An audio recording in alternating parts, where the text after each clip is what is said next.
Price alone. தினம் ஒரு தியானத்தின் மூலமாய் உங்களை சந்திப்பதிலே கர்த்தருக்கு நன்றி செலுத்துகிறேன். பிரியமானவர்களே, கர்த்தர் இன்றைக்கு நம்மோடு பேசுகிற வார்த்தை பிரசங்கியின் புஸ்தகம் 12ஆம் அதிகாரம் 11ஆம் வார்த்தை இப்படியாய் சொல்கிறது: ஞானிகளின் வாக்கியங்கள் தாற்றுக்கோள்களால் போலவும் சங்கத் தலைவர்களால் அறியப்பட்ட ஆணிகள் போலவும் இருக்கிறது. அவைகள் ஒரே மெய்ப்பனால் அளிக்கப்பட்டது. ஞானிகளின் வாக்கியங்கள் தாற்றுக்கோள்கள் போலவும் சங்கத் தலைவர்களால் அறியப்பட்ட ஆணிகள் போலவும் இருக்கிறது. பிள்ளைகளே, இந்த உலகத்தில் உள்ள ஞானிகள், இந்த உலகத்தில் உள்ள சங்க தலைவர்கள் யாராக இருந்தாலும் ரோமரிலே நாம் வாசிக்கிறோம், தேவனாலே அன்றி ஒருவனாலும் ஒருவருக்கும் அதிகாரம் கொடுக்கப்படவில்லை. பிரியமானவர்களே, எல்லாமே அவருடைய ஆளுகைக்கு கீழே தான் இருக்கிறார்கள். ஞானிகளை பைத்தியமாக்கும்படி பேதைகளை என்ன செய்கிறார்? உயர்த்துகிறார். இந்த உலகத்திலே அற்பமானவைகள் என்று ஒன்றுமில்லை. புறக்கணிக்கப்படுகிற எதுவுமே இல்லை. ஆனால் இன்றைக்கு மனிதனை என்ன செய்கிறான்? புறக்கணிக்கிறான், பலவீனனை தள்ளுகிறான். இயேசு கிறிஸ்து இந்த பூமியிலே தன்னுடைய எல்லா மகிமையை பரலோகத்திலிருந்து விட்டு பூமிக்கு மனிதனாக அவதரித்து குழந்தையாக 33.5 ஆண்டுகளாக வாழ்ந்து ஒரு வாலிபனாக இந்த பூமியிலே பரிசுத்தமுள்ள ஒரு தெய்வமாய் அநேகருக்கு தன்னை வெளிப்படுத்தி அவர் சிலுவையிலே இரத்தம் சிந்தி மரித்து உயிரோடு எழுந்த தெய்வம் 3ஆம் நாள். அந்த அற்புதமான தெய்வம் உங்களுக்கும் எனக்கும் கற்றுக் கொடுக்கிற மிகப்பெரிய ஒரு பாடம். ஆலோசனைகள், புத்திமதிகள், அறிவுரைகள் எல்லாம் வேதத்திலே அவர் எழுதி வைத்திருக்கிறார். ஆவியானவரோடு கூட ஆலோசனைகளை நீங்களும் நானும் அறிந்து புரிந்து நடக்கும்படியாய், நமக்கு வாய்ப்புகள் இருக்கும் பொழுதே, நமக்கு பலன் இருக்கும் பொழுதே நாம் கர்த்தருக்கு பிரியமானவைகளை செய்யும்படி நமக்கு அறிவுறுத்தப்படுகிறது. வேதம் நமக்கு தெளிவாய் சொல்லிக் கொடுக்கிறது. தேவ பிள்ளைகளாகிய நீங்களும் நானும் கிறிஸ்துக்குள்ளாக இருந்தும் இன்னும் நாம் புது சிருஷ்டியாக மாறவில்லை.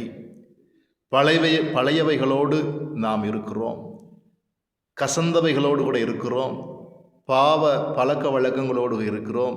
இந்த உலகத்தின் லௌகீக துக்கத்தினால் நாம் நிறைந்திருக்கிறோம். இந்த உலகத்தினுடைய சாரம் நம் மேல இருக்கத்தான் செய்கிறது.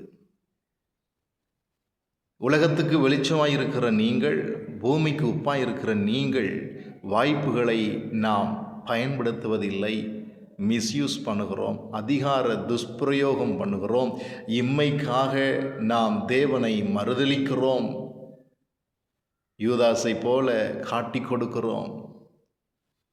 நீங்களும் நானும் சில வேளைகளிலே பேதுருவை போல் அவரை மறுதலிக்கிறோம். வாலிபனே, உன் வாலிப பிராயத்திலே உன் சிருஷ்டிகரை நினை. வாலிப நாட்கள் பிரயோஜனமான வாழ்க்கை வாழ வேண்டும். தம்பிமார்களே, தங்கைமார்களே, உங்களுக்கு ஒரு ஆலோசனையாக இந்த காலை வேளையிலே கர்த்தர் சொல்லுகிறார். இது ஒரு வாலிபனுக்காக சொல்லவில்லை. இன்றைக்கி வயதானாலும் எங்களுக்கு வயது ஆகலைன்னு சொல்லக்கூடிய அநேகர் உண்டு. பெண்கள், ஆண்கள் எல்லாருமே இன்றைக்கி உங்கள் வயசு என்னன்னு கேட்டாலே சங்கடப்படுவாங்க.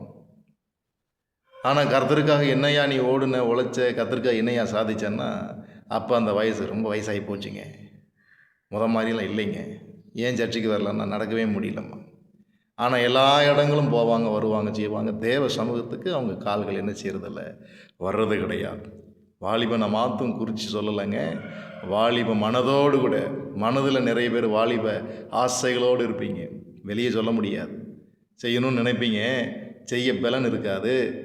100 வயசில் என்னென்னலாம் ஆசை உங்களுக்கு இருக்குன்னு தெரியுமா?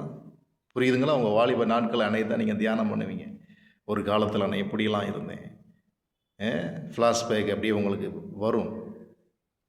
அப்போ யோசிக்கணும், கர்த்தருக்காக நான் என்ன சாதித்தேன், கர்த்தருக்காக நான் என்ன பண்ணினேன். நீங்கள் திரும்பி பார்க்கும் பொழுது கடந்து வந்த பாதைகளை நினைத்து பார்த்து கர்த்தருக்கு நன்றி சொல்லக்கூடிய வகையிலே உங்களுடைய நிருபங்கள் இருக்க வேண்டும். பிள்ளைகளே, கர்த்தர் உங்களை என்னை வெளிச்சத்துக்கு கொண்டு வந்து நிற்கும் காலம் வரும். அக்கிரமக்கார செய்கைக்காரரே என்னை விட்டு அகன்று போங்கள்னு சொல்லிடக்கூடாது. அவர் உங்களை என்னையும் ஆதாமே எங்கேன்னு கேட்கணும். ஒப்புரவாகக்கூடிய பிள்ளைகளாக மாறணும். கெட்ட குமாரன் ஒப்புரவாகினான், ஆதாம் ஒப்புரவாகலை. அதனால தான் ஏதேனை விட்டு வெளியே போனான். ஆனால் கெட்ட குமாரன் அப்பாவுடைய சமூகத்தை விட்டு வெளியே போனவன் துன்மார்க்கத்தினால.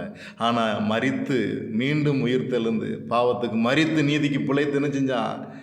பயன்படுத்துகிறான் பாருங்க. அவனுக்கு கிடைக்கப்பட்ட வாய்ப்பை அவன் பயன்படுத்தி கொள்கிறான் பாருங்க. ஓடி வந்து, தகப்பனே, பரத்துக்கு விரோதமாய் உமக்கு முன்பு பாவம் செய்தேன், என்னை மன்னிங்க அப்படின்னு சொல்கிறான். பிள்ளைகளே, கர்த்தர் உங்களுக்கு எனக்கும் வாய்ப்பு கொடுக்குறார். குற்றங்கள் குறைகளை தேவ சமூகத்தில் ஒப்பு கொடுத்து அறிக்கை பண்ணி தேவனுக்காக உகந்த காணிக்கையாக மாறுங்க. வாலிபத்தை வேஸ்ட் பண்ணிடாதீங்க. உங்கள் எதிர்காலத்தை வேஸ்ட் பண்ணிடாதீங்க. வயசான காலத்தில் எல்லா செட்டில்மெண்ட் முடிஞ்சதுக்கப்புறம் ஊழியம் செய்யலான்னு வரேன்னு தயவு செய்து வந்துடாதீங்க. அப்படி யாராவது ஊழியம் செய்ய ஆசைப்பட்டீங்கன்னா அந்த நினைப்பை நீங்கள் என்னோட குழி தோண்டி புதைச்சிருக்க. பிள்ளைகளே, கர்த்தருக்காக கனி கொடுங்கள், கர்த்தருக்காக வாழுங்கள், இருக்கிற நேரத்தையும் காலத்தையும் பிரயோஜனப்படுத்துங்கள், கர்த்தருக்கு ஊழியம் செய்யுங்கள். இயேசு உங்களை நேசிக்கிறார். ஆமென். Thank you. God bless you all. Amen.